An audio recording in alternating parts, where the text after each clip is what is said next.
Bon,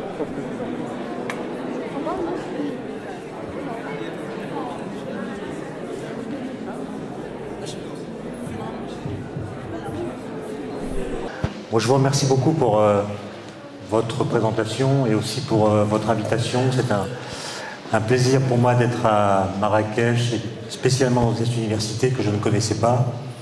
Alors la question d'aujourd'hui, c'est une question en fait assez difficile. Je sais que parmi vous, il y a des étudiants en mathématiques, il y en a d'autres qui font plutôt de la physique, d'autres de la chimie, d'autres peut-être de la biologie. Mais ce qui est commun à toutes ces disciplines, c'est la façon dont on représente le temps. Et cette façon, qui n'a pas changé depuis Newton, consiste à représenter le temps par un axe, rectiligne en général, sur lequel on met une flèche et on dit c'est l'axe des temps. Et donc on représente le temps comme une variable à une dimension. Un seul nombre suffit à repérer une date. Et la flèche qu'on met là a plusieurs sens. D'abord, elle signifie que si vous êtes présent sur l'axe des temps à un certain instant, appelons-le l'instant T, vous êtes empêché d'y demeurer. C'est-à-dire, si vous êtes présent à l'instant T, aussitôt après, le cours du temps vous oblige à vous déplacer en même temps que lui.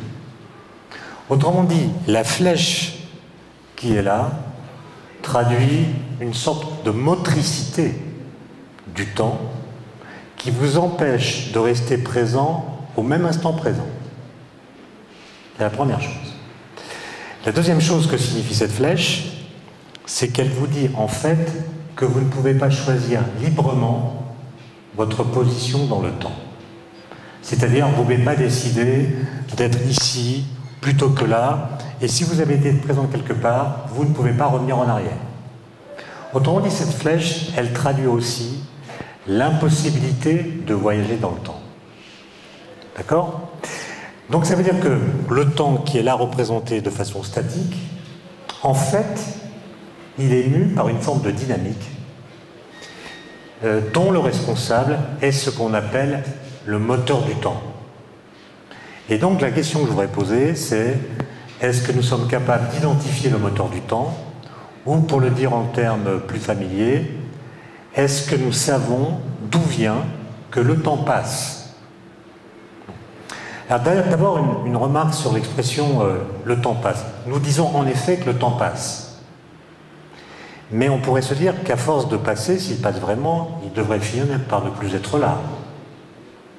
Donc en fait, le temps passe, mais comme le montre d'ailleurs cette représentation qui le montre comme un paramètre homogène, le temps ne change pas au cours du temps sa façon d'être le temps.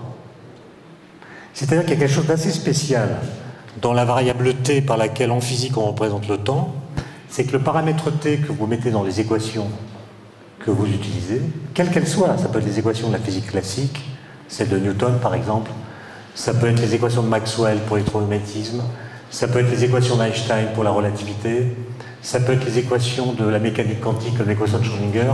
Dans toutes les équations de la physique, le paramètre t ne dépend jamais de t. C'est-à-dire le temps ne dépend pas de lui-même. Et ça c'est très important parce que ça implique que lorsque vous écrivez une équation de physique, la valeur de vérité de cette équation ne dépend pas de l'instant auquel vous l'appliquez. Autrement dit, dire que le temps ne dépend pas du temps dans les équations de la physique veut dire que les équations de la physique sont les mêmes à tous les instants du temps. Et d'ailleurs, heureusement, parce que si les équations de la physique dépendaient du temps, vous pourriez construire par exemple un four à micro-ondes en utilisant les équations de Maxwell. Vous construisez l'objet, il fonctionne. Mais si un peu plus tard les équations de Maxwell ont changé, l'appareil ne fonctionne plus. Et donc le fait que les appareils continuent à fonctionner tous les jours est la preuve que les équations qui régissent leur comportement n'évoluent pas. Et cette conclusion, en fait, on peut l'étendre à l'histoire de l'univers tout entier et considérer que même si l'univers a évolué, les lois physiques en son sein n'ont pas évolué. Vous savez que c'est une chose qu'Einstein a mis beaucoup de temps à accepter. Lui, il pensait que l'univers était stationnaire. Il pensait que l'univers n'avait pas d'histoire et que le fait qu'il n'avait pas d'histoire s'expliquait par le fait que les équations étaient invariantes par translation du temps. Et puis on a découvert que l'univers était en expansion. Ça, c'est une découverte qui date des années 30. Einstein a accepté ce résultat qui venait de l'observation. Et on a fini par comprendre que lorsqu'on dit que l'univers est en expansion ou en évolution, en fait, ce qui bouge quand l'univers évolue, ce ne sont pas les lois physiques, qui restent les mêmes, ce sont les conditions physiques. C'est que l'évolution de l'univers, son expansion, s'accompagne d'une diminution de la température, d'une diminution de la densité d'énergie et d'une diminution de la densité moyenne de la matière. De sorte que si, comme on le fait au CERN à Genève, au CERN, vous savez, on a découvert une nouvelle particule. D'ailleurs, ça m'intéresse de le savoir, je vais faire un petit sondage avant de continuer. Combien parmi vous ont entendu parler de la découverte en juillet 2012 d'une nouvelle particule qui s'appelle le boson de Higgs? Ben, c'est presque tout le monde. Donc je vais en parler. D'accord? Je vais en parler parce que comment est-ce qu'on a découvert cette particule? Eh bien, on a une grande machine qui s'appelle le LHC. C'est les trois initiales de large, qui veut dire très grand. H, c'est l'initiale de hadron. Hadron, c'est des particules comme le proton. Et C, qui veut dire collider. C'est un collisionneur de protons. Et en fait, on a fait des collisions avec des protons qui avaient beaucoup d'énergie. En fait, chacun des protons qui entrait en collision avait autant d'énergie qu'un moustique en vol. Alors, quand un moustique est en vol, toute l'énergie qu'il possède se répartit sur les milliards de particules qu'il contient. Alors que dans le cas des protons du LHC, toute l'énergie est concentrée sur une seule particule. Et donc la densité d'énergie qu'on obtient dans ces collisions est énorme, et elle ressemble à la densité d'énergie qui existait dans l'univers primordial, c'est-à-dire dans les fractions de seconde qui ont suivi le Big Bang. Comme les lois physiques n'ont pas changé, si nous répétons dans le présent les conditions physiques du passé, nous voyons apparaître dans le présent les phénomènes physiques du passé. Et c'est ainsi qu'on a pu produire, en l'extirpant du vide, un boson de Higgs, ou plusieurs, on en a produit 1000 au total, qui n'existe plus dans l'univers, mais qui existait dans l'univers primordial lorsqu'il était très chaud, et qu'on peut réactiver en lui donnant, par ce biais-là, l'énergie qu'il n'a plus. Pour en venir à la question du jour, quel est le moteur du temps? Newton lui-même est conscient que la question se pose. Il se pose la question de savoir qu'est-ce qui fait que vous ne pouvez pas rester présent au même instant présent, qu'est-ce qui fait que vous êtes obligé de suivre le cours du temps. Et Newton dit, en fait, je n'en sais rien et je ne ferai pas d'hypothèse. Et donc, il prend acte de l'existence d'un cours du temps en mettant une flèche sur l'axe pour dire il y a un moteur du temps, mais je ne dis pas quelle est sa nature.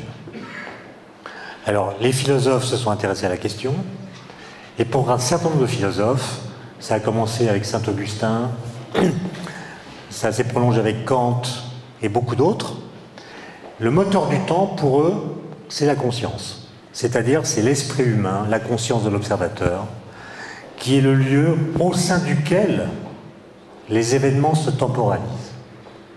Autrement dit, pour ces philosophies-là, qui ont des variantes très nombreuses que je ne vais pas expliciter, le temps, le passage du temps, le moteur du temps, a à voir avec les sujets connaissants, a à voir avec la conscience des observateurs. C'est dans notre conscience que s'élabore la continuité des processus temporels. Bon. Et donc on peut défendre l'idée que le moteur du temps est quelque chose de subjectif. Ce n'est pas quelque chose qui existe objectivement dans l'univers, c'est quelque chose de subjectif qui est produit d'une façon ou d'une autre par la conscience de l'observateur. Alors si on accepte cette thèse, ce que beaucoup de gens font d'ailleurs, il faut quand même affronter une difficulté qui est en fait un paradoxe assez grave, qui est peut-être même si grave qu'il peut conduire à abandonner cette hypothèse. Le paradoxe est le suivant, il s'appelle d'ailleurs le paradoxe de l'ancestralité.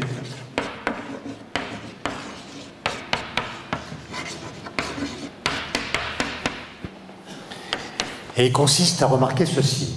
Si vous supposez que le passage du temps nécessite la présence d'une conscience qui le fait passer, ou au sein de laquelle il passe, comment entendez-vous les résultats qui ont été obtenus par les physiciens du XXe siècle, qui savent qu'avant l'apparition de la conscience, beaucoup d'événements se sont produits dans l'histoire de l'univers?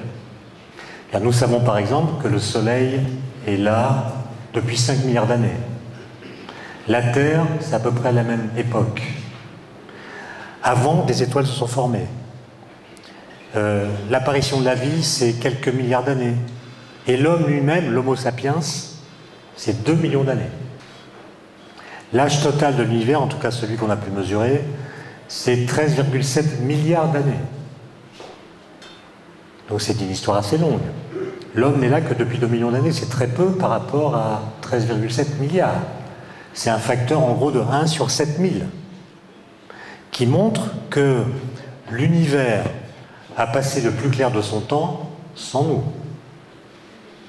Bon. Si l'univers a passé le plus clair de son temps sans nous, comment le temps a-t-il pu passer jusqu'à ce qu'on apparaisse si le passage du temps a besoin de nous pour exister? Si le sujet conscient est issu lui-même d'un processus temporel, c'est-à-dire s'il est apparu dans le temps, comment le temps a-t-il pu passer jusqu'à ce que le sujet apparaisse si le temps a besoin du sujet pour passer? Là, ça c'est une difficulté philosophique. Il y a un certain nombre de philosophes qui essaient d'y travailler, qui essaie de sauver l'hypothèse que le temps pourrait dépendre de la conscience tout en prenant acte de ce résultat, mais pour autant que je puisse en juger, les travaux qui ont été produits dans ce sens ne sont pas très convaincants. Et donc, on est plutôt invité à penser que le moteur du temps est quelque chose d'objectif, c'est-à-dire lié à la physique, soit au temps lui-même, qui serait lui-même son propre moteur, soit à d'autres paramètres liés eux-mêmes à l'expansion de l'univers, par exemple. On pourrait imaginer que le passage du temps vient du fait que l'univers est en expansion et qu'il y a une sorte de corrélation entre les deux. Il y a une autre piste qui est assez intéressante, c'est une piste qui a été développée par Einstein dans une sorte d'interprétation qu'il a faite de sa propre théorie, qui est la théorie de la relativité. Vous savez que la théorie de la relativité, en fait, existe sous 2 formes. Il y a une première forme qu'on appelle la théorie de la relativité restreinte, qui a été formulée par Einstein en 1905, qui est une théorie générale de l'espace-temps. Et puis il y a une théorie spécifique de la gravitation, une théorie de la gravitation, une nouvelle théorie de la gravitation, qu'Einstein a élaborée en 1915 et qu'on appelle la théorie de la relativité générale. Alors vous voyez que là, le vocabulaire n'est pas idéal, parce que la théorie de la relativité restreinte, en fait, c'est une théorie universelle de l'espace-temps, qui nous sert à décrire toutes les interactions fondamentales. Donc en fait, elle est universelle, mais on l'appelle restreinte. Tandis que la théorie de la relativité générale, c'est une théorie spécifique de la gravitation, et on l'appelle générale. Donc c'est une appellation pas très précise, qui conduit parfois à des malentendus. Je ne vais pas trop détailler ces choses-là, mais simplement remarquer que si on regarde les équations de la relativité, on peut être invité à penser, en tout cas c'est ce qu'Einstein a pensé, que l'espace-temps, vous savez qu'on parle d'espace-temps et pas d'espace et de temps en relativité, que l'espace-temps est une entité qui n'est pas elle-même temporelle. C'est-à-dire qu'on est invité à imaginer que l'espace-temps, c'est une sorte d'arène statique qui est présente de toute éternité. Donc l'espace-temps serait là, déroulé, sans dynamique propre, sans motricité, comme s'il était dans l'état où on le trouve depuis toujours.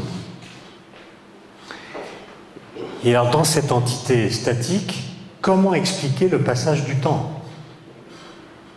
Eh bien Einstein explique que les observateurs que nous sommes se déplacent dans l'espace-temps en suivant ce qu'on appelle des lignes d'univers, c'est-à-dire que chaque observateur suit une ligne d'univers dans l'espace-temps, et c'est sa motricité dans l'espace-temps qui crée l'impression qu'il a que le temps passe. Autrement dit, le moteur du temps dans cette perspective, c'est l'observateur. C'est son mouvement, c'est pas sa conscience en fait. C'est pas sa conscience, c'est sa propre motricité dans l'espace-temps qui créerait pour lui l'impression qu'il a que le temps passe. Alors je vais vous donner une analogie pour que vous compreniez mieux ce que je veux dire. Pensons non plus à l'espace-temps, mais pensons à l'espace tout court. Aujourd'hui, nous sommes à Marrakech, c'est la ville où nous sommes présents. Vous savez qu'en relativité, il n'y a pas un présent absolu. Il n'y a pas un présent en univers. La notion de présent est une notion locale. Ce qui est présent pour moi n'est pas forcément présent pour un autre observateur qui est en déplacement par rapport à moi. Donc la notion de présent est une présence locale et non plus, comme en physique newtonienne, une notion universelle, où le présent, c'était le présent de l'univers tout entier. Donc, Marrakech, c'est la ville où je suis présent, mais ça n'empêche pas que d'autres villes où je ne suis pas présent, par exemple Casablanca et Paris, existent tout autant que Marrakech. Donc quand je raisonne à propos de l'espace, je dis qu'il y a trois villes différentes, Casablanca, Marrakech, Paris, et elles se distinguent simplement par le fait que je suis présent à Marrakech, tandis que je ne suis pas présent aux deux autres. Mais le fait que je sois présent à Marrakech ne fait pas que les deux autres villes existent moins que Marrakech. Elles ont la même réalité, elles coexistent dans l'espace. L'idée d'Einstein, c'est qu'on pourrait étendre ce raisonnement à l'espace-temps lui-même. Et dire, par exemple, que lorsque vous êtes dans un train, vous regardez par la fenêtre et vous voyez que le paysage défile. Vous dites, le paysage défile. Vous voyez bien que c'est un abus de langage. En fait, le paysage ne défile pas. C'est votre mouvement, plus exactement le mouvement du train dans lequel vous êtes, qui crée l'impression que vous avez que le paysage défile. D'accord? Donc c'est votre motricité qui provoque ce défilement. C'est pas le paysage qui défile tout seul. Mais l'idée d'Einstein, c'est la même chose. C'est mon mouvement, votre mouvement dans l'espace-temps, qui crée pour vous l'impression que le temps passe. Et dans ce contexte, les événements du futur existent tout autant que les événements présents. De même qu'existent tout autant que les événements présents, les événements du passé. Tous les événements, en fait, successifs, coexistent dans l'espace-temps. Ceux qui sont pour vous présents se distinguent évidemment des autres pour vous parce que vous êtes présents, mais ils n'ont pas plus de réalité que les événements du futur ou les événements du passé. Alors donc dans cette perspective qu'on appelle l'univers bloc,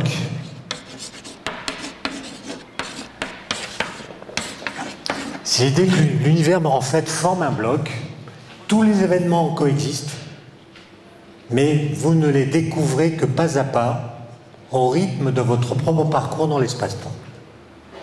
C'est un peu comme une partition de musique.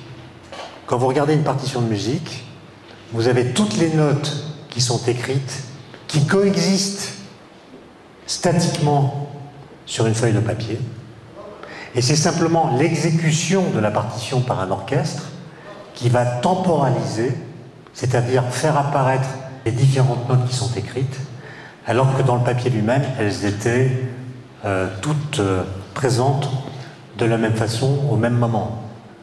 Et donc c'est l'exécution de la partition qui temporalise cette musique qui apparaissait d'abord sous une forme purement statique. Donc vous voyez que Einstein lui aussi s'est posé la question du moteur du temps, et le problème qu'on a avec cette conception, issue, je le répète, de la théorie de la relativité, c'est qu'elle est peu compatible avec ce que nous enseigne un autre pilier de la physique, qui est la physique quantique. Alors vous savez, je pense que vous savez qu'il y a deux physiques en ce moment qui coexistent, qui ne sont pas compatibles l'une avec l'autre. Il y a d'une part la théorie de la relativité générale qui décrit la gravitation, et puis il y a la physique quantique qui s'est élaborée elle aussi au XXe siècle, qui décrit les trois autres interactions fondamentales. Donc les interactions électromagnétiques et puis les interactions nucléaires. Et il se trouve que la façon de représenter l'espace-temps en physique quantique n'est pas la même qu'en relativité générale. Et donc il y a une sorte de contradiction formelle dans la façon dont ces deux théories se représentent l'espace et le temps. Et jusqu'à ce jour, on n'a pas réussi à les réconcilier, même si, vous le savez sans doute, il y a des tentatives plus ou moins avancées, comme par exemple la théorie des supercordes, ou d'autres théories alternatives qui essaient de marier dans un formalisme unique la mécanique quantique et la relativité générale. Mais en tout cas, ne pensez pas que cette hypothèse, qui est intéressante, soit forcément la bonne solution, parce que pour des raisons que je n'ai pas le temps d'expliquer et qui sont un peu techniques, on n'arrive pas à insérer la mécanique quantique dans ce type de schéma. Alors, comme je voudrais qu'on ait le temps de discuter et que vous puissiez me poser des questions, je vais vous parler maintenant de la découverte de 2012, la découverte du boson de Higgs.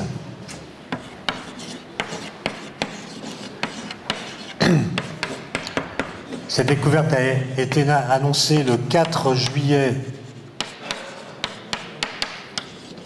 2012. Donc ça, c'est une date dont tous les physiciens se souviennent.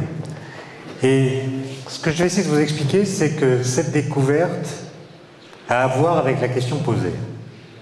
C'est-à-dire, elle a à voir avec la question du moteur du temps. Bon. Alors, pour présenter cette découverte, il me faut, disons, 10 minutes, et après, ça sera terminé. Mais il faut y passer quand même 10 minutes, parce que c'est une affaire un peu compliquée.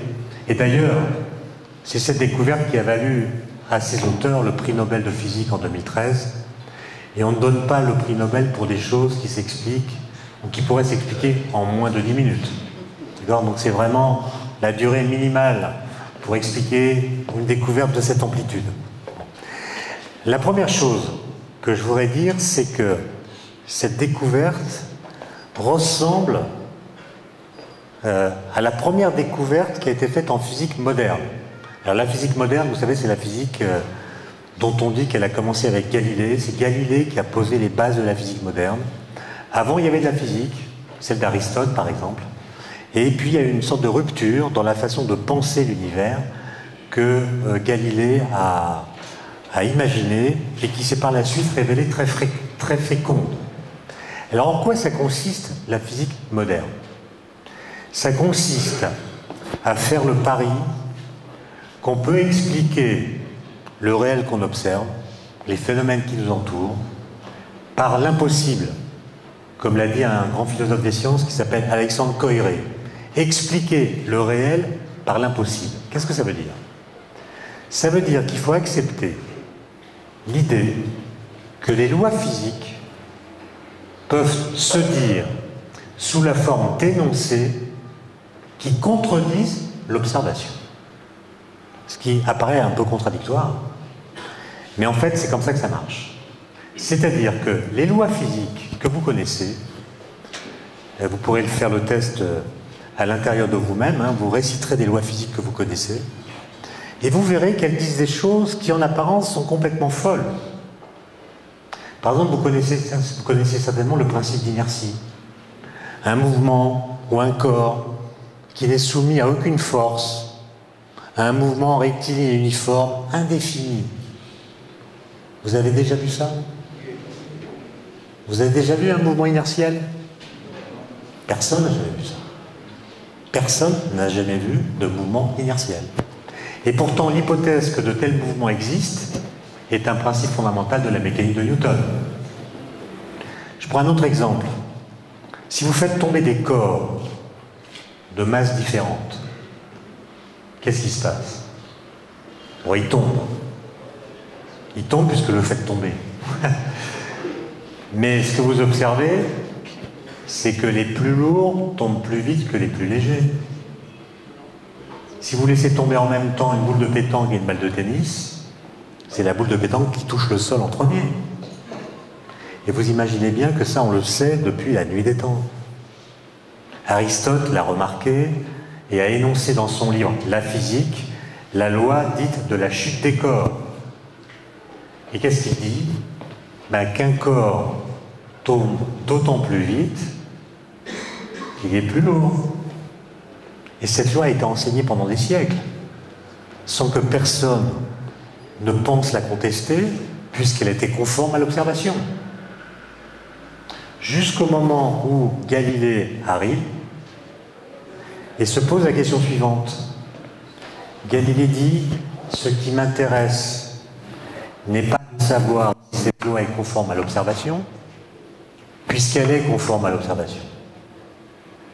Ce qui m'intéresse, c'est de savoir si cette loi est vraie. » Et donc, il a l'idée qu'une loi conforme à l'observation pourrait être fausse. Alors, dans beaucoup de livres, on raconte qu'il est allé au sommet de la tour de Pise pour lâcher des trucs de masses différentes, après avoir convoqué tous les universitaires de l'époque qui étaient aristotéliciens. Et évidemment, il n'a pas fait cette expérience, c'est une légende. Parce que s'il l'avait faite, vous imaginez Galilée, au sommet de la tour, 54 mètres, il laisse tomber des boules de pétanque et des balles de tennis. Qu'est-ce qui se passe? Les boules de pétanque touchent le sol avant les balles de tennis, ce que tout le monde savait déjà. Donc il n'a jamais fait cette expérience. Par contre, il a raisonné. Il a fait ce qu'on appelle aujourd'hui une expérience de pensée. Une expérience de pensée, ce n'est pas une expérience mentale, purement intellectuelle. C'est une expérience qu'on imagine en supposant qu'une certaine théorie est vraie, et on veut voir ce que cette théorie supposée vraie implique pour l'expérience à laquelle on pense. Alors l'expérience à laquelle pense Galilée est très simple. Je prends un objet assez lourd, par exemple une bouteille d'eau. Je prends un objet moins lourd, un verre. Et je suppose qu'Aristote a raison. Et donc, si je laisse tomber les deux objets en même temps, celui-ci tombera plus vite que celui-là. Vous êtes d'accord? Maintenant commence l'expérience de pensée. Je vais prendre ces deux mêmes objets, mais je vais les relier par une ficelle. D'accord? Donc je fabrique ainsi un système qui est plus lourd que la boule de pétanque. La bouteille d'eau, pardon, toute seule. Je laisse tomber l'ensemble. Que dit Aristote? Aristote dit l'ensemble est plus lourd que la bouteille d'eau toute seule, donc l'ensemble va tomber plus vite que la bouteille d'eau. Vous êtes d'accord? Mais en même temps, pendant la chute,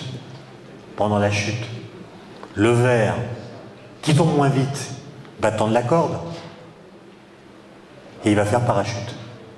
Il va faire parachute au-dessus de la bouteille d'eau, de sorte que l'ensemble va tomber moins vite que la bouteille d'eau. Et donc il y a un paradoxe, puisqu'à partir de la même loi physique, je conclus de deux façons différentes qui ne peuvent pas être compatibles l'une avec l'autre. Que dit Galilée?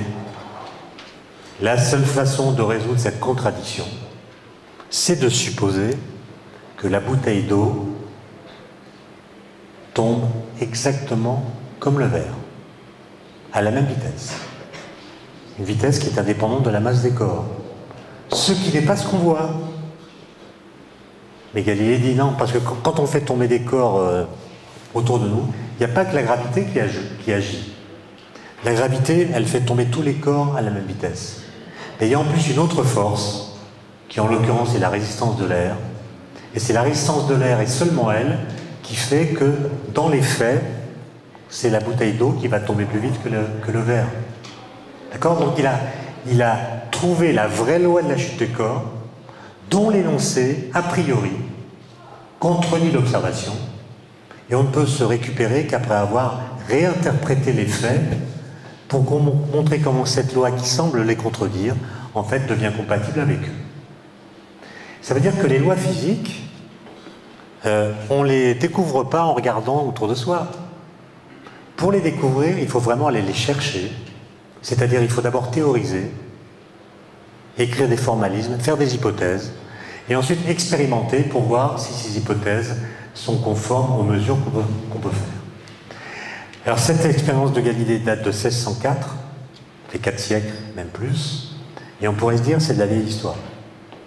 Mais en fait, la découverte dont je vais vous parler maintenant, qui a à voir avec le moteur de temps, s'est faite exactement selon la même logique.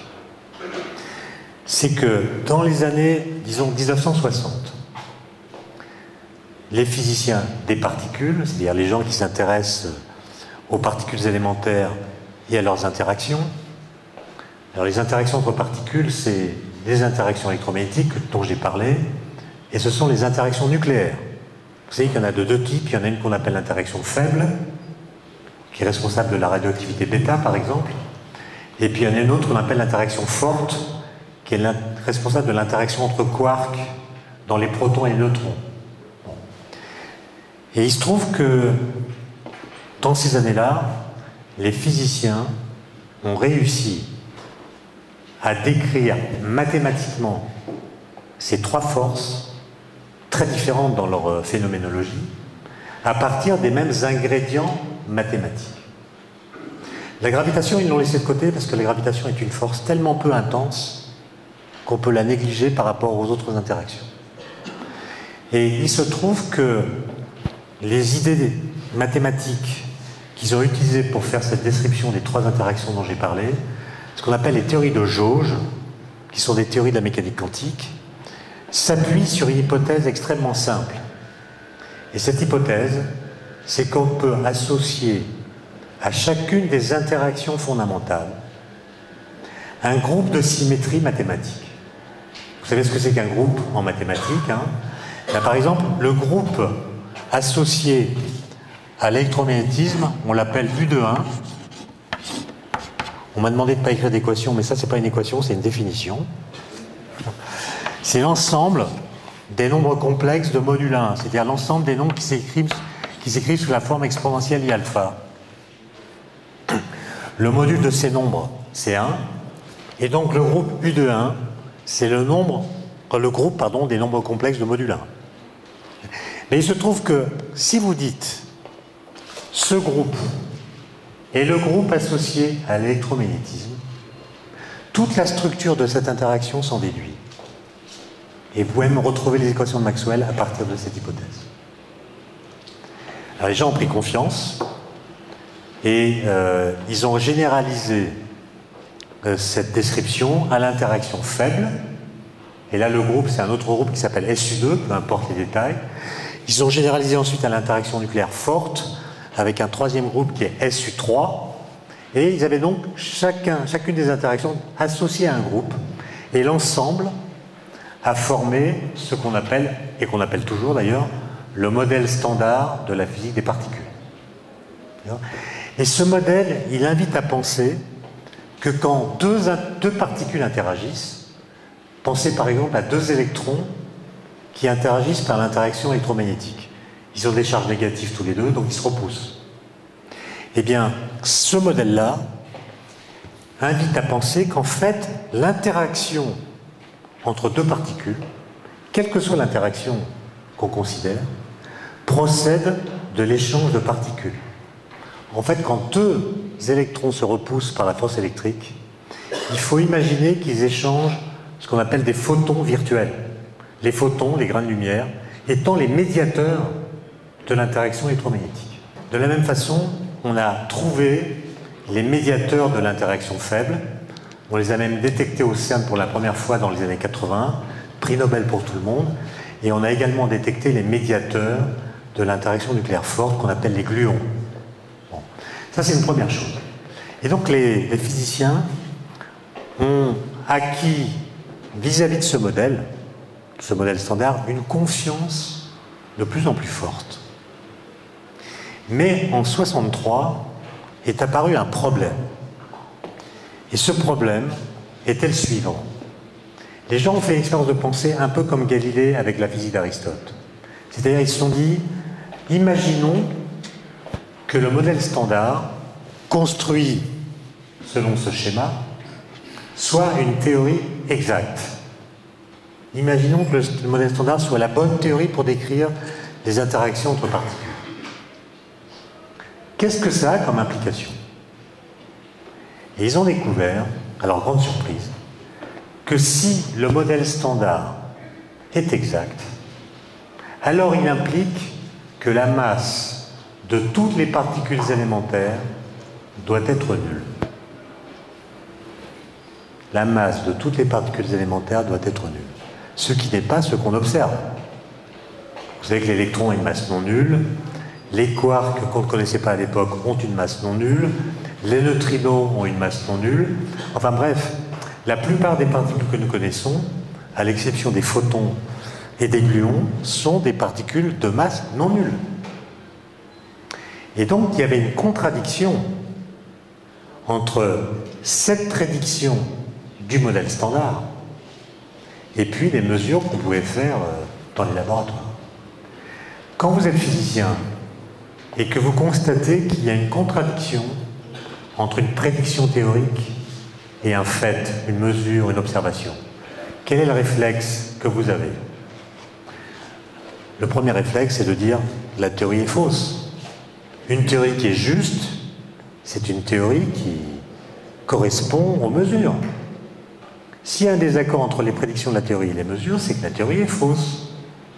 Et ce réflexe a été le réflexe qu'ont eu la plupart des physiciens de cette époque, qui se sont dit, le modèle standard doit avoir des défauts, il faut peut-être trouver une autre façon de décrire les interactions.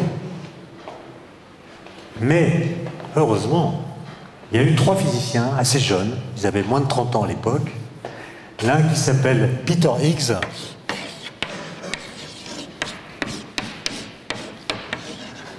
qui est écossais, et puis 2 autres qui sont belges, un qui s'appelle François Englert,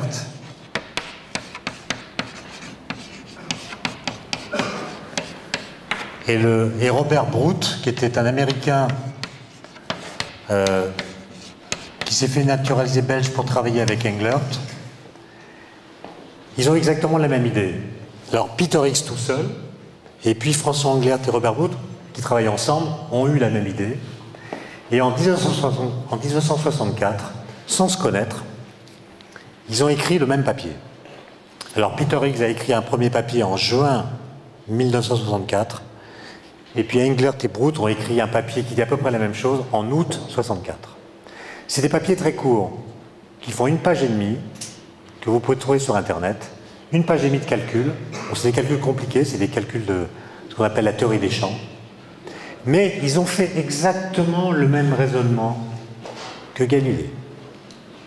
Ils ont dit, il se pourrait que les équations du modèle standard qui nous disent que la masse des particules élémentaires doit être nulle, il se peut que ces équations aient raison. Il se peut que les particules élémentaires aient effectivement une masse nulle, contrairement à ce qu'on mesure.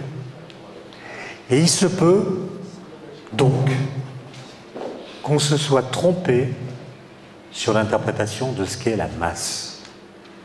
Alors qu'est-ce qu'on apprend depuis Newton?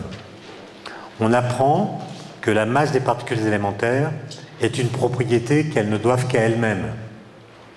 On imagine qu'il y a une sorte de lien insécable entre l'idée de matière et l'idée de masse. Par exemple, on a du mal à imaginer ce que pourrait être de la matière, ou des particules de matière, par exemple, qui n'auraient pas de masse. De la matière sans masse, ça fait bizarre. De la même façon, on a du mal à imaginer ce que pourrait être une masse qui ne s'incarnerait pas en particules. Et donc dans notre esprit, l'idée de masse et l'idée de matière sont une seule et même idée. Eh bien ces physiciens disent, je ne sais pas où je les ai mis, ces trois physiciens disent peut-être que c'est faux. Peut-être que c'est faux.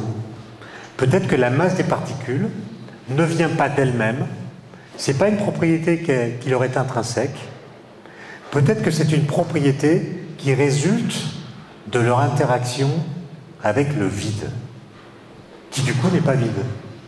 Il doit contenir quelque chose avec quoi les particules sont en interaction. Et donc l'idée qu'ils formulent est la suivante. On va imaginer que dans le vide, il y a quelque chose. Autrement dit, le vide n'est pas vide. Le vide contient ce qu'on appelle un champ. En fait, c'est un champ quantique, un champ de la mécanique quantique. Et en l'occurrence, c'est le champ le plus simple qu'on puisse imaginer. C'est ce qu'on appelle un champ scalaire.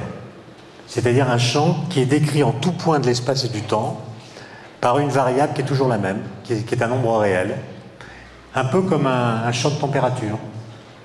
Ou alors plus simple, mais à Marrakech, quoique quand on voit l'Atlas, on comprend mieux, un champ de neige. Ils font l'hypothèse que l'espace est rempli par un champ uniforme, homogène, qui est partout présent, avec la même amplitude. Et ce champ, ils l'appellent le champ de Higgs. D'accord? Et ensuite, quelle est l'hypothèse?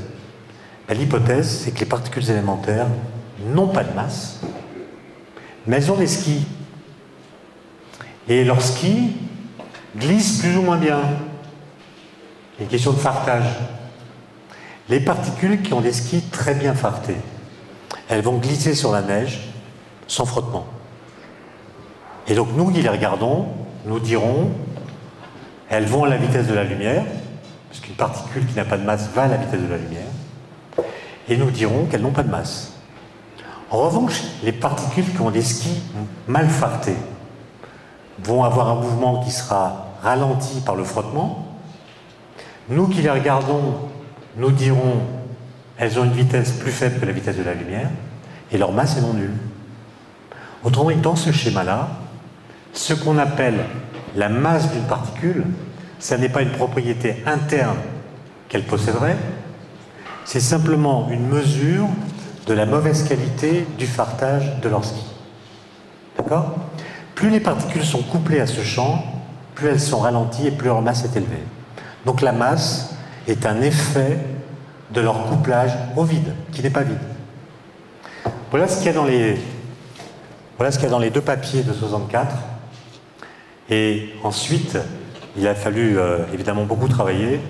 D'abord comprendre que ce champ, comme tout champ en mécanique quantique, est associé à des quantas, c'est-à-dire à des particules. Et en l'occurrence, ces particules, ce sont les bosons de Higgs. D'accord? Et tout le défi des physiciens a été de trouver le moyen de détecter ces bosons en prouvant qu'ils existent. Alors on a commencé par construire un tunnel de 27 km du côté de Genève. On a construit à l'intérieur du tunnel une machine qui s'appelait le LEP, dans laquelle on faisait des collisions entre des électrons et des protons, des électrons et des positrons, pardon. On a travaillé pendant 10 ans et on n'a rien vu. Ensuite, on a enlevé le LEP, on a mis à la place une autre machine, le LHC, machine avec des protons qui sont des particules plus lourdes, donc qui ont plus d'énergie. Et après 2 ans de fonctionnement, on a pu avoir suffisamment de signaux pour démontrer que ce boson de Higgs existe. Ce qui veut dire que 48 ans après, les idées de ces 3 physiciens ont été démontrées vraies. Et alors pourquoi est-ce que ça touche la question du moteur du temps? C'est parce que quand on regarde les implications de cette découverte en cosmologie, on est invité à comprendre les choses de la façon suivante. C'est que dans l'univers primordial, donc l'univers d'il y a 13,7 milliards d'années. Le champ de Higgs n'existait pas. Donc le vide était vide. Donc les particules étaient sans masse, puisque c'est le champ de Higgs qui leur donne leur masse. Les particules étaient sans masse. Donc, elles allaient à la vitesse de la lumière. Et l'idée qui vient derrière ça, c'est que tout d'un coup, le champ de Higgs s'est installé partout dans l'espace, à l'issue de ce qu'on appelle une brisure spontanée de symétrie. Je ne vais pas donner de détails, mais disons que c'est quelque chose d'assez bien compris. Donc tout d'un coup, le champ de Higgs s'installe dans l'espace. Les particules, évidemment, qui jusque-là allaient à la vitesse de la lumière, sont freinées, parce qu'elles interagissent avec le champ. Du coup, elles acquièrent une masse. Or, ceux d'entre vous qui ont fait un petit peu de théorie de la relativité savent que pour qu'un observateur soit doté d'un temps propre, il faut qu'il ait une masse non nulle. Une particule qui a une masse nulle n'a pas de temps propre, comme le photon par exemple. Pour qu'un temps existe pour une particule, il faut que sa masse soit non nulle. Et donc l'apparition du champ de Higgs, et donc de la masse des particules, c'est le démarrage du temps de la matière. Je n'ai pas dit que le champ de Higgs était le moteur du temps, mais je dis que c'est quand même là qu'est apparu le moteur du temps. Ce qui ne veut pas dire que la source de ce moteur soit le champ de Higgs lui-même. Mais c'est à partir de ce moment-là qu'on peut parler d'un moteur du temps. Et d'ailleurs, sans que ce soit une démonstration du tout, mais c'est juste un clin d'œil, vous allez regarder la chose suivante. Le vrai nom de la particule de Higgs, qui a donc valu le prix Nobel à François Englert et Peter Higgs cette année. Robert Brout, malheureusement, est mort il y a 2 ans. Il n'a pas pu apprendre de son vivant la découverte du boson. Mais le vrai nom du boson de Higgs, c'est ceci. C'est le boson scalaire de Higgs. Bon, scalaire parce que le champ associé est un champ scalaire, comme je l'ai dit. Alors, vous pouvez faire un exercice intéressant, c'est de chercher les anagrammes de cette expression. Un anagramme, c'est vous prenez les lettres et vous changez leur position. Vous avez déjà fait ça, peut-être? Eh bien, si vous le faites, c'est très long, parce qu'il y a beaucoup de possibilités, vous allez trouver que ceci donne l'horloge des anges ici-bas. Ce qui est exactement ce que je viens de vous expliquer. Parce qu'avant que le champ d'Higgs existe, les particules sont sans masse, des espèces d'anges. Tout d'un coup, le champ d'Higgs apparaît, les particules acquièrent leur masse et deviennent des horloges, puisque le temps de la matière se met en marche. Voilà ce que je voulais vous dire. Merci pour votre attention.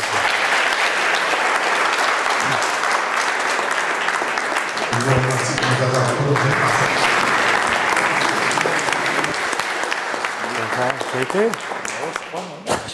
Alors, d'où vient le temps ? Évidemment, il y a le temps tel qu'on l'entend dans le langage courant. Et le temps est un mot, d'ailleurs, qui n'existe pas dans toutes les langues. Par exemple, les Chinois n'avaient pas de mot pour dire le temps, ils l'ont acquis par un effet de la mondialisation, mais le temps tel que nous on le conçoit, c'est-à-dire une sorte de paramètre abstrait auprès duquel on peut rapporter la suite des événements, toutes les civilisations, toutes les cultures n'ont pas eu besoin de l'invoquer pour se comprendre, ni même pour décrire l'univers qui les entoure. Donc c'est pas impératif de penser le concept de temps pour penser tout court. Ça, c'est la première remarque. Deuxièmement, le temps n'est devenu un paramètre de la physique qu'avec Galilée. C'est lui qui s'est dit... excusez-moi, je parle souvent de Galilée parce que je trouve que c'est vraiment un génie. Bon. En plus, c'est un grand écrivain, donc il y a toujours beaucoup de plaisir à le lire. Mais Galilée se dit la chose suivante.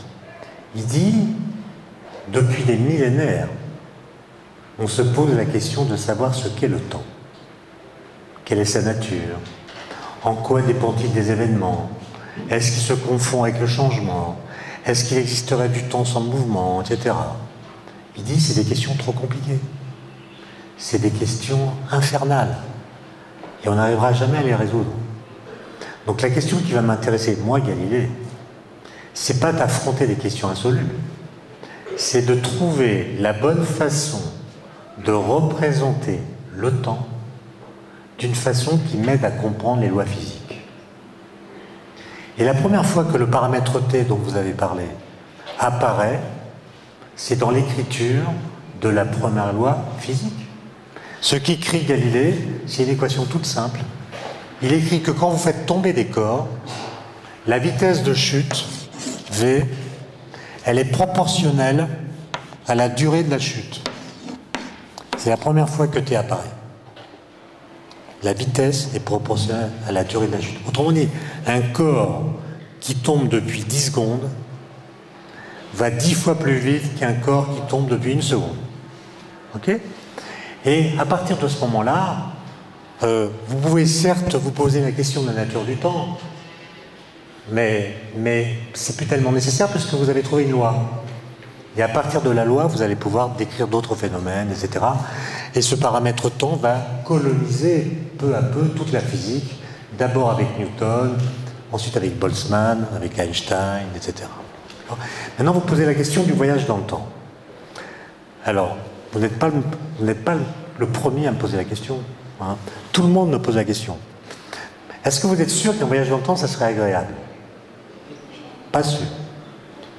Par exemple, voyager dans le futur, ça peut être très dangereux si le futur n'existe pas encore.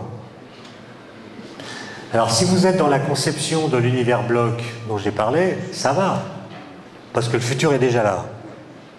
Mais si vous êtes dans une conception plus présentiste, aller dans le futur, c'est aller dans le néant. Pas forcément agréable. Bon. Maintenant, il y a beaucoup de livres de science-fiction qui racontent des voyages dans le temps. Je pense que, vu la question que vous me posez, vous en avez lu. Mais relisez-les. Et vous verrez qu'il n'en existe aucun qui raconte vraiment un voyage dans le temps. C'est-à-dire que tous racontent le voyage d'un premier temps, qui est le temps de l'observateur temporel, dans un second temps, d'accord? Et c'est ça qu'interdit la physique, c'est ce qu'on appelle le principe de causalité. Ce principe de causalité dit que vous ne pouvez pas modifier un événement qui a eu lieu. Si un événement a eu lieu, il a eu lieu éternellement. Vous pouvez évidemment, vous pouvez l'oublier, vous pouvez ne pas avoir été témoin, vous pouvez vous tromper à son sujet, mais en tant qu'événement, s'il a eu lieu, il demeurera éternellement vrai qu'il a eu lieu. D'accord? Donc ça veut dire que vous ne pouvez pas voyager dans votre temps propre. Vous ne pouvez pas remonter dans votre propre passé. En revanche, en relativité, et vous l'avez évoqué avec l'espace-temps de Minkowski, en relativité, vous savez qu'on peut voyager dans le temps propre d'un autre. Ce que dit la théorie de la relativité, c'est qu'en fait, il existe autant de temps propres différents qu'il existe d'observateurs différents. Mon temps propre, c'est celui qu'indique ma montre. Votre temps propre, c'est celui qu'indique votre montre. Bon. En fait, dans la vie pratique, je peux me balader comme je veux dans l'espace, prendre l'avion, aller aux États-Unis, revenir ici, et quand je vous retrouverai, ma montre indiquera la même heure que la vôtre. Autrement dit, nos temps propres resteront synchronisés, donc à la même heure, quels que soient nos déplacements dans l'espace. Mais, ce que dit Einstein, c'est que si on allait beaucoup plus vite, si on allait non pas à, je sais pas, à la vitesse d'un avion, c'est-à-dire 1000 km/h, si on allait à, par exemple, 150 000 km par seconde, là, ça changerait. Parce que le moindre déplacement que je ferais aurait des effets tels que lorsque je vous retrouverai, après avoir fait un parcours qui aurait duré à ma montre pendant quelques jours, par exemple, quand je reviendrai dans cet amphithéâtre, vous serez tous morts. Non pas parce que j'aurais vécu plus longtemps que vous. Vous aurez vécu 120 ans, je pense. Mais je me serais déplacé dans votre futur, sans que ça augmente ma durée de vie. Moi, dans ma fusée, j'aurai un temps qui s'écoulera comme d'habitude. Simplement, le fait que je me déplace dans l'espace par rapport à vous va désynchroniser mon temps propre du vôtre. Et donc ce que dit la relativité, c'est premièrement, nul observateur ne peut voyager dans son temps propre, et l'existence de l'antimatière est la preuve de cette impossibilité. Je ne peux pas vous l'expliquer, mais parce que c'est un peu compliqué, mais c'est quand même un résultat aujourd'hui bien établi. Vous ne pouvez pas voyager dans votre temps propre, mais vous pouvez, à condition d'aller très vite, dans l'espace, voyager dans le futur d'un autre observateur. Non, alors votre question est très profonde et en fait, elle renvoie à l'annonce qui a été faite il y a 15 jours par les Américains à propos des ondes gravitationnelles. Donc je vais en dire un petit mot, mais d'abord il y a une question de fond. C'est est-ce que nous sommes capables d'accéder à des réalités qui ne dépendent pas de nous? Alors vous êtes physicienne, moi aussi, et je pense que quand on est physicien, on doit faire le pari qu'il existe un en dehors de l'esprit. C'est-à-dire qu'il y a une réalité qui n'est peut-être pas complètement connaissable, mais qui peut s'imposer à nous, de sorte que certaines de nos idées peuvent être démontrées fausses par des expériences, par exemple, qui montrent que notre façon naturelle de penser n'est pas forcément dénuée d'erreurs. Autrement dit, je fais le pari qu'il existe des réalités qui ne dépendent pas de moi, qui sont capables, si j'apprends à les connaître, de me détromper. Sinon, quel intérêt de faire de la physique? D'accord? Si tout ce que vous apprenez ne vous renseigne que sur votre façon de penser, si toute découverte est en fait une introspection, l'intérêt me semble faible et autant faire de la psychologie. Ce que d'ailleurs beaucoup d'étudiants font, c'est dommage. Bon, enfin non, c'est pas dommage, c'est comme ça. Mais, juste, vous que j'arrête? Non. Juste pour finir, vous avez entendu parler de la découverte des ondes gravitationnelles. Bon. Je ne sais pas si ce résultat va être confirmé par d'autres mesures faites par le satellite Planck, par exemple.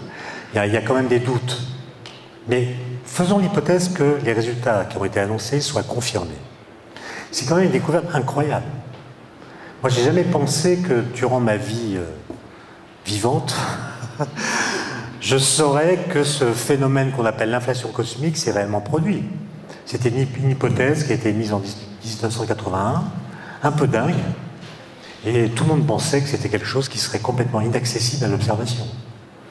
Alors pourquoi est-ce que cette hypothèse, et vous verrez qu'elle rejoint les multivers dont vous avez parlé, pourquoi est-ce que cette hypothèse a été faite? C'est qu'il y a deux paramètres connus de l'univers qu'on ne comprend pas, qui sont des énigmes. Le premier paramètre, c'est que l'univers est plat. Alors plat, ça ne veut pas dire plan, hein, ça ne veut pas dire à deux dimensions. Ça veut dire que l'espace-temps de l'univers est sans courbure. Alors qu'il pourrait être courbé comme ça ou comme ça. Toutes les valeurs de la courbure devraient être possibles a priori, soit négatives, soit positives. Et il se trouve que c'est la courbure nulle qui est celle de l'univers. Pourquoi zéro? Pourquoi pas une valeur négative? Pourquoi pas une valeur positive?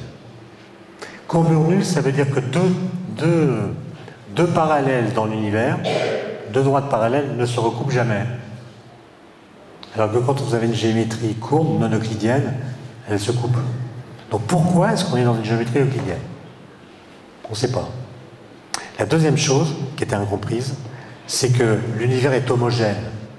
C'est-à-dire que quelle que soit la direction dans laquelle vous regardez, vous voyez les mêmes choses. Il n'y a pas de zone particulière, il n'y a pas de direction privilégiée. L'univers est homogène.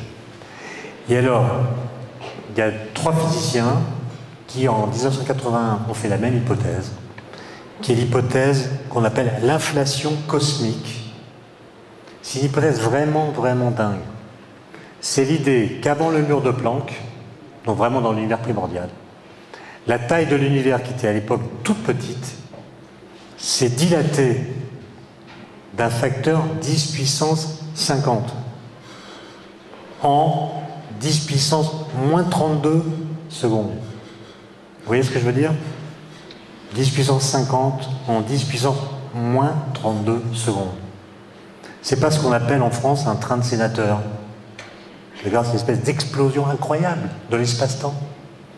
Et quand on met cet ingrédient dans les équations, on explique pourquoi l'univers est plat. Eh bien, il est plat parce que l'univers observable, en fait, est une toute petite partie de l'univers réel. C'est comme quand vous êtes à la surface d'un ballon.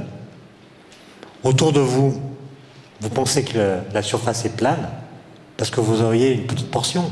Mais le ballon, il n'est pas plan. Pareil pour la Terre, on a cru que la Terre était plate pour les mêmes raisons. Et là, on dit, l'univers nous apparaît plat, non pas parce qu'il est plat, mais parce que la partie qu'on peut observer est toute petite par rapport à l'univers réel qui est beaucoup plus grand. Et puis c'est un peu plus compliqué d'expliquer pourquoi cette hypothèse permet d'expliquer l'homogénéité de l'univers, mais on peut le faire aussi. Or, ce que montrent là encore les équations d'Einstein, c'est que si ce mécanisme d'inflation a eu lieu, c'est quand même violent. Pour l'espace-temps, c'est violent. Et donc, ça crée des tremblements de l'espace-temps qui, d'après les équations d'Einstein, doivent engendrer ce qu'on appelle des ondes gravitationnelles. Et ces ondes gravitationnelles ont le pouvoir de modifier ce qu'on appelle la polarisation, c'est-à-dire l'orientation, en fait, de la lumière du fond diffus cosmologique. L'idée, c'est que dans l'univers primordial, il y avait tellement de densité de matière que la lumière ne pouvait pas se propager. Et puis au bout de 400 000 ans, la densité de matière est devenue plus faible et la lumière a pu passer. Et cette lumière qui à l'époque avait 4000 degrés, aujourd'hui elle n'en a plus que 2,7 degrés Kelvin. Et c'est donc ce qu'on appelle le fond diffus cosmologique, qui est donc un rayonnement électromagnétique partout présent, partout avec la même température. Et si l'inflation cosmique s'est produite, elle a engendré des ondes gravitationnelles qui ont laissé une marque dans ce rayonnement. Et ce que les Américains prétendent avoir vu, en regardant 1% de la surface du ciel, grâce à un télescope qui est installé au pôle sud, c'est la marque de ce mécanisme. D'accord ? Alors ça, si c'est confirmé, c'est quand même une hypothèse, enfin, c'est quand même un résultat extraordinaire qui montre qu'on est capable de comprendre des phénomènes cosmologiques qui se sont produits quand l'énergie qu'avaient à l'époque les particules était beaucoup, beaucoup plus grande que l'énergie qu'ont les protons du LHC. Je vous dis, les protons du LHC, ils ont l'énergie d'un moustique. Mais à l'époque où s'est passé le phénomène dont j'ai parlé, les particules élémentaires avaient l'énergie cinétique d'un TGV en circulation. C'est-à-dire des ordres de grandeur plus élevés que celles qu'on peut réaliser en laboratoire. Et donc il se peut que pour apprendre l'histoire de l'univers, des observations de ce type-là soient plus utiles que celles qu'on peut obtenir de la part des accélérateurs. Alors en quoi ça rejoint les multivers ? C'est que j'ai un petit peu parlé de la théorie des supercordes tout à l'heure. Mais si vous injectez l'hypothèse de l'inflation cosmique dans la théorie des supercordes, vous avez une drôle de surprise, qui est que la théorie des cordes n'est plus la théorie qui décrit notre univers, mais devient la théorie qui décrit l'ensemble de tous les univers possibles.